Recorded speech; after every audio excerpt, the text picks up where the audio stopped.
Hi folks, Nella here with Lily. I am still miserably sick, but I did have some more Figmas and anime figures come in 2 days ago now. So I thought I'd show you guys. And the reason why Lily is here is because some of them are actually connected to her story and her character. So, I'm going to start off with one of the recent acquisitions, and that is this girl. She is an android.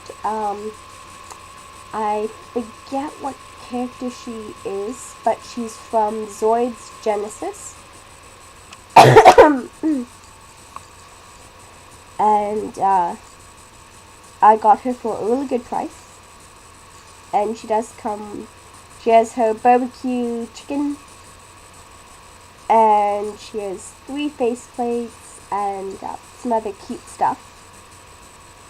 She has a really nice weight to her, but I don't really see myself getting more androids. I got her because she was a really good price, and because I've always been curious about androids.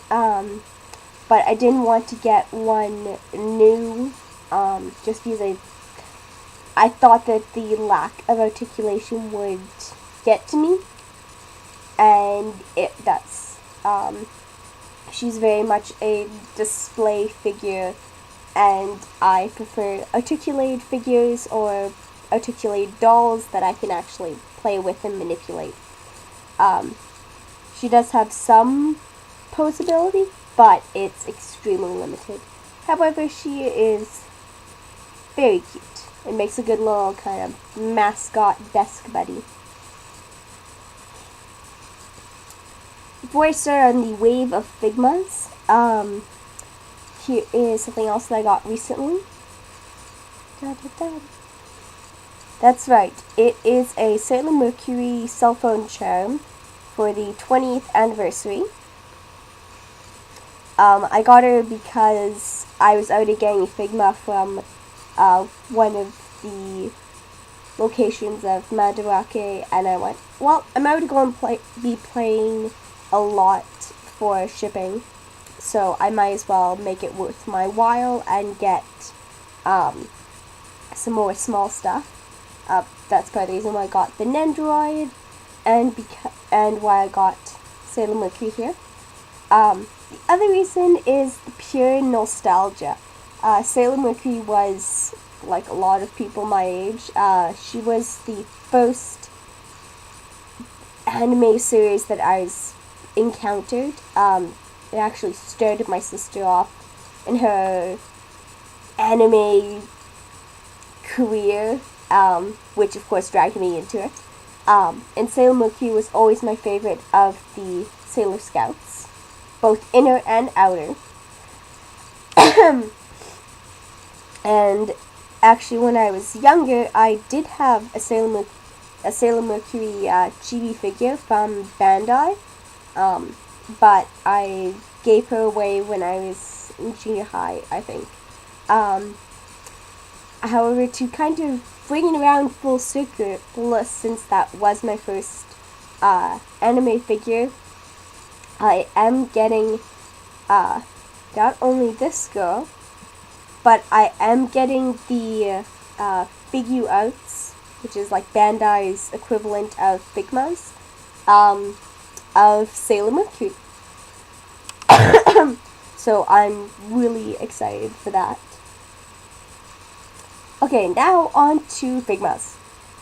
In reverse order of that I got them in, here is my newest Figma. She is actually the oldest Figma I have. Her number is 075, I believe. But I got her mostly because she comes with so many extras, and they're all kind of like kitchen and cooking related. So I went, oh hey, I can take some fun pictures with those. I do also like her face though. Try and hold the stay for you guys. because it makes me think of like um, not quite 890s, because obviously Sailor McCree's eyes are 90s anime, but it's far closer. It's far closer um, to the 90s animes that I grew up with than the rest of my Figmas. Continuing on with the Figmas, my favorite Figma, and my two shortest Figmas. Okay, so that's it for Figmas. I actually had Haitsu sitting in the corner with the Sailor Mercury doll, so I thought I'd show you guys Haitsu because you haven't seen her in a while. So, how do Figmas connect to Lily? So Lily doesn't get out much. She's very sheltered by her mother, as well as she actually has a lot of difficulty with people. She's quite, I'm going to say, emotionally and mentally fragile. So one of the things she does have, though, is that she can kind of indulge in her creative side, because when you're watching or reading something, if it gets to be too much, you can just stop. Whereas, obviously, with people, you can't just make them stop. You don't have that control. So, the Figmas here are actually dolls that she has. Now, I haven't decided yet if they are going to stay what characters they're supposed to be. I mean, like, I don't know if Lily watches Cruella, Madoka, Magica, or the Monogatari series. Like, I don't know if she actually watches these animes, or if they exist in her world, but she does have dolls that resemble the characters. Because Figmas are actually a really, really good size for slim minis. As you can see, they're big, but it's kind of like an SD or Dolphy Dream sort of size. More or less. So yes. Oh yeah, however, Nendoroid's completely wrong scale. It doesn't work. Okay. So that's it. Bye, everyone.